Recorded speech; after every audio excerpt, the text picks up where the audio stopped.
Classics to read aloud to your children. The Early Days of Black Beauty by Anna Sewell.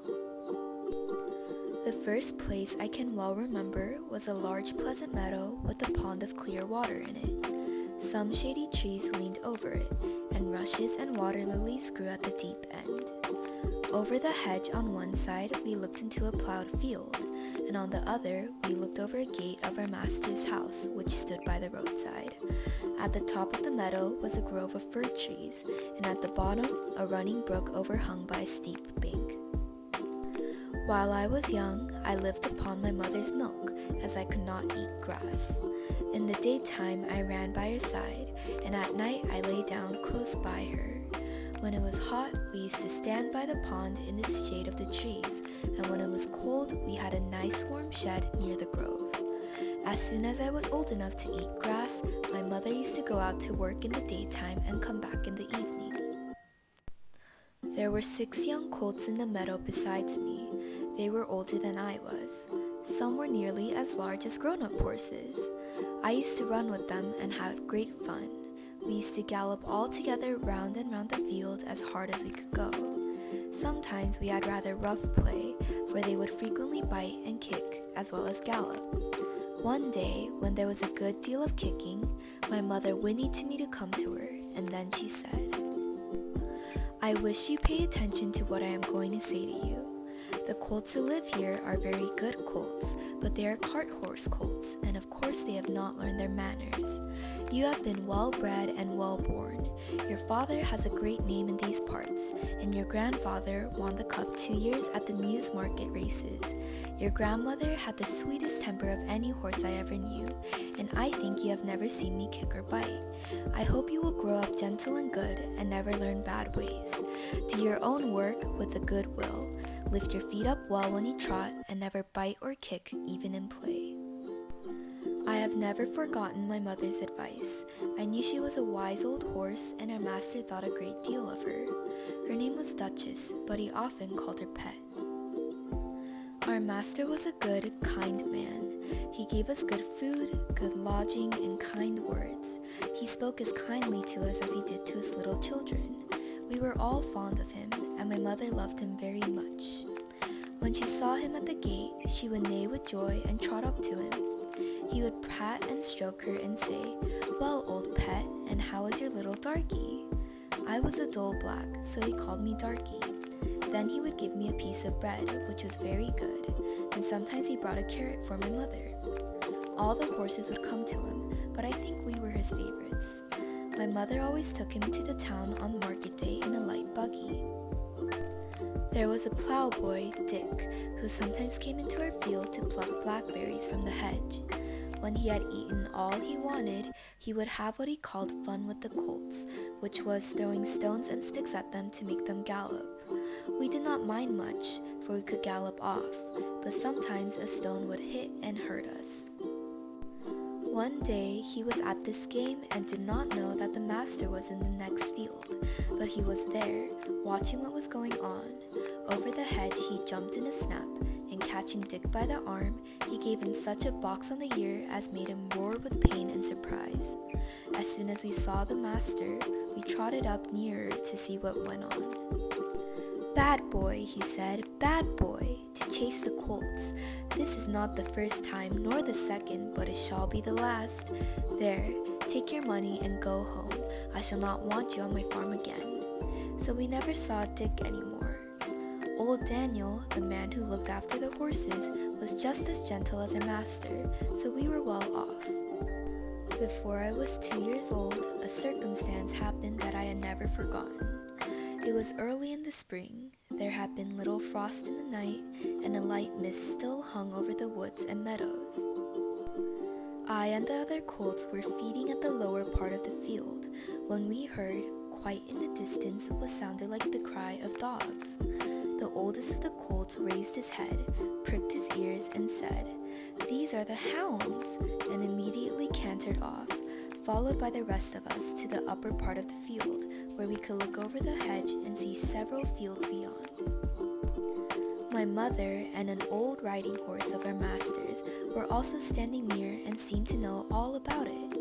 "They have found a hare," said my mother, "and if they come this way, we shall see them hunt."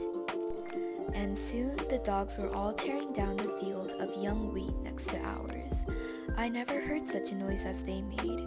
They did not bark, nor howl, nor whine, but kept on screeching at the top of their voices.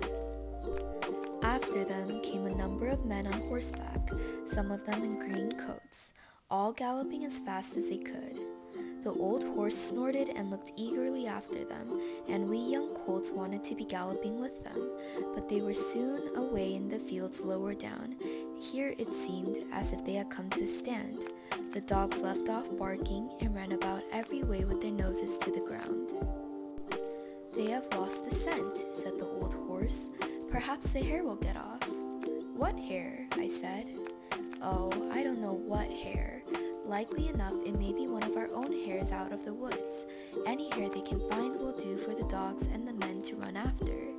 And before long, the dogs began their screeching again, and back they came all together at full speed, making straight for a meadow at the part where the high bank and hedge overhung the brook. "Now we shall see the hare," said my mother, and just then a hare, wild with fright, rushed by and made for the woods.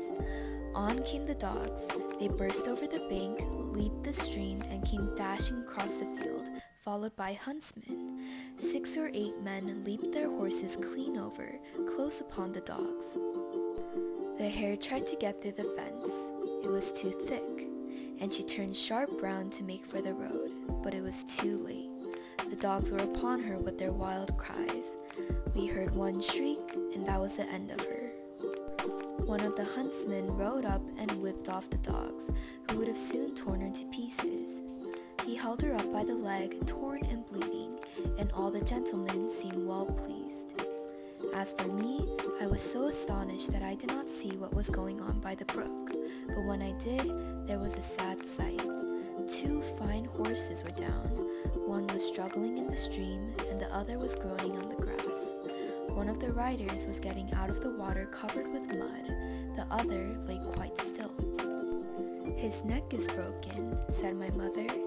"And it serves him right too," said one of the colts. "Well, no," she said, "you must not say that. But though I am an old horse, and have seen and heard a great deal, I never yet could make out why men are so fond of this sport. They often hurt themselves, often spoil good horses, and tear up the fields, and all for a hare, or a fox, or a stag, that they could get more easily some other way. But we are only horses, and don't know." I was now beginning to grow handsome. My coat had grown fine and soft and was bright black. I had one white foot and a pretty white star on my forehead. I was thought very handsome. My master would not sell me till I was 4 years old. He said lads ought not to work like men, and colts ought not to work like horses till they were quite grown up. When I was 4 years old, Squire Gordon came to look at me.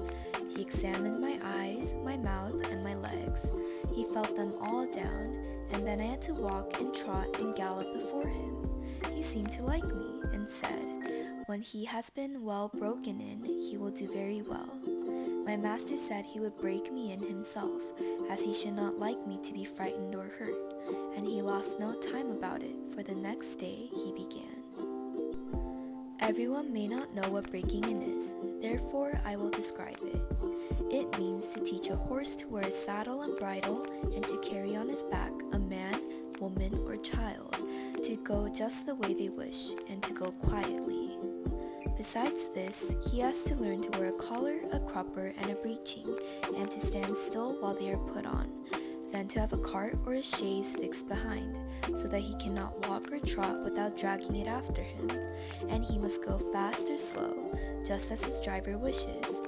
He must never start at what he sees, nor speak to other horses, nor bite, nor kick, nor have any will of his own, but always do his master's will, even though he may be very tired or hungry. But the worst of all is, when his harness is once on, he may neither jump for joy nor lie down for weariness. So you see, this breaking in is a great thing.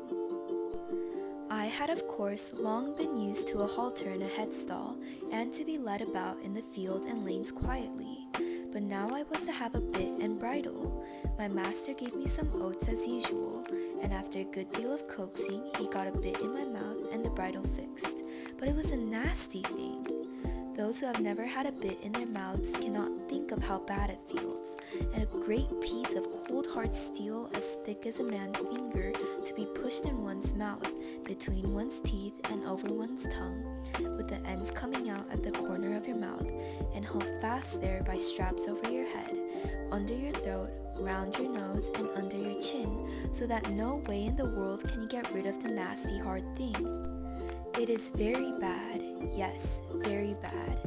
At least, I thought so, but I knew my mother always wore one when she went out, and all horses did when they were grown up.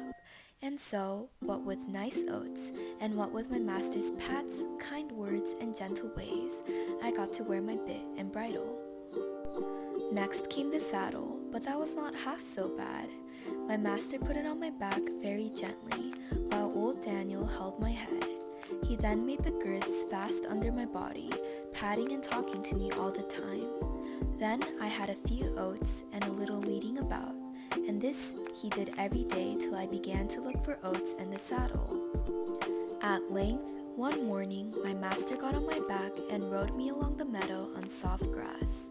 It certainly did feel queer, but I must say I felt rather proud to carry my master, and as he continued to ride me a little every day, I soon became accustomed to it. The next unpleasant business was putting on the iron shoes. That too was very hard at first. My master went with me to the smith's forge to see that I was not hurt or got any fright. The blacksmith took my feet in his hand, one after another, and cut away some of the hoof.